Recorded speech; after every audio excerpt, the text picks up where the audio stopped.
이게 무슨 새인지를 잘 모르겠더라고요.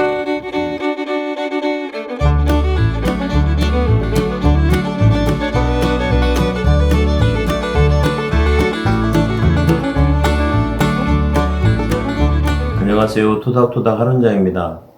저번 주말에 일요일 날 아침에 시골 들녘을 한번 나가봤더니 논에 하얀색 새들이 막 날아와서 있더라고요. 그래서 급하게 핸드폰 가지고 있는 걸로 한번 찍었습니다. 근데 많이 흔들리고 좀 화질이 좋지는 않지만 한번 같이 보시면서 말씀을 드리겠습니다. 한번 보시죠.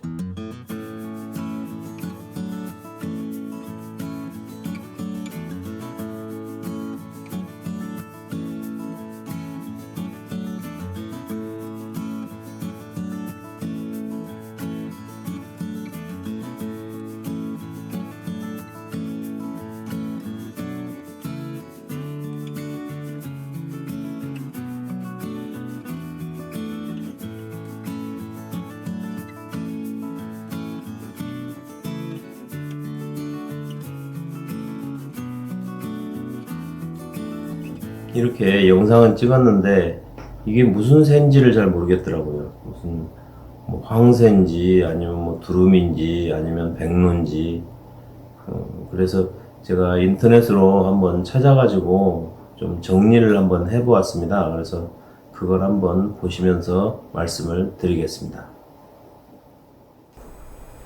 자, 슬라이드를 보시면 두루미, 황새, 백로의 구별법입니다. 문화재청 홈페이지를 참조해서 제가 만든 슬라이드입니다. 먼저 두루미 보시겠습니다. 시베리아, 일본, 한국 등지에 분포하고 한자어로는 학이라고 부른다 이렇게 되어 있고, 오른쪽 사진을 참조하시면서 설명을 들으시면 좋겠습니다. 눈 앞부분과 목은 검은색이고 머리 꼭대기는 붉은색을 띠고 있다 되어 있고, 그리고 우리나라에는 겨울에 찾아오는 겨울철새가 되겠습니다. 이렇게 학이 서 있는 모습인데 보면 몸통은 하얀 색깔이고요. 깃털 끄트머리 쪽이 이렇게 검은색을 띠고 있습니다. 그리고 목 부분도 이렇게 검은색 줄이 있는 것을 볼 수 있습니다. 이게 지금 날아가는 모습인데요. 날아갈 때 모습의 특징은 이렇게 목을 길게 늘어뜨리고 일자목을 한 상태에서 날아가는 그런 특징을 가지고 있습니다. 그 다음 황새를 보시겠습니다. 황새는 겨울철에 중국 동부와 우리나라 등지에서 겨울을 지낸다. 즉 겨울에 볼 수 있는 겨울철새입니다. 그리고 오른쪽 사진을 마찬가지로 참조하시면서 보시면 좋겠는데요. 머리와 온몸이 하얗고 그리고 부리와 날갯깃이 검은색을 띈다. 그런 특징을 가지고 있습니다.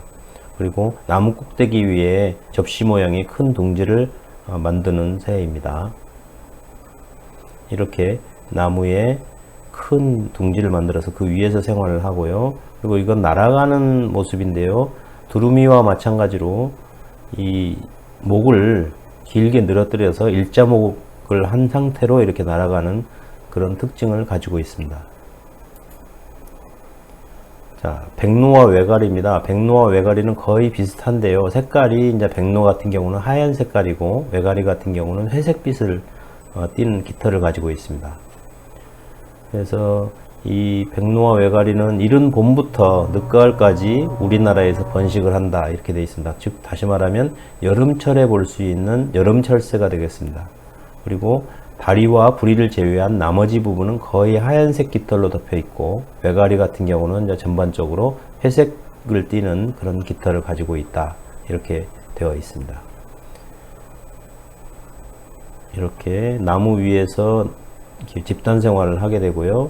그리고 여기 날아가는 모습, 백로가 하나 있는데 여기 보시면 날아갈 때도 목을 이렇게 S자 모양을 그대로 유지한 상태로 날아가는 그런 특징을 가지고 있습니다. 자, 두루미와 황새, 백로의 차이점을 이렇게 표로 한번 만들어 본 겁니다.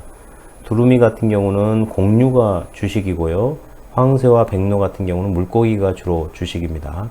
그리고 두루미와 황새 같은 경우는 겨울철새고 백로 같은 경우는 여름철새가 되겠습니다. 그리고 특징은 두루미 같은 경우는 목과 다리, 날개깃이 검은색이고, 황새 같은 경우는 목은 하얀색인데 날개깃은 검은색, 그리고 백로 같은 경우는 부리와 다리를 제외하고는 다 흰색, 이렇게 되어 있습니다. 그리고 두루미 같은 경우에는 나뭇가지에 앉을 수가 없고, 그 다음에 황새나 백로 같은 경우에는 나뭇가지 위에서 앉을 수 있을 뿐만 아니라 둥지를 틀고 삽니다. 그리고 학이나 황새 같은 경우는 날아갈 때 목을 쭉 뻗어서 일자 모양의 목을 한 상태로 날아가게 되고, 백로 같은 경우는 날 때 모습이 목의 그 모양이 S자 모양을 그대로 유지한 채로 날아가는 그런 특징을 가지고 있습니다. 이 자료를 토대로 시골 들녘에서 보였던 하얀색 새는 지금이 시절이 여름이니까 여름철새이고, 그리고 부리와 다리를 제외하고는 하얀색을 띠고 있는 것으로 보아 백로인 것으로 추정이 됩니다. 이상으로 하얀색 새, 백로, 황새, 그리고 두루미, 이것들의 구별법에 대해서 한번 알아보았습니다. 감사합니다.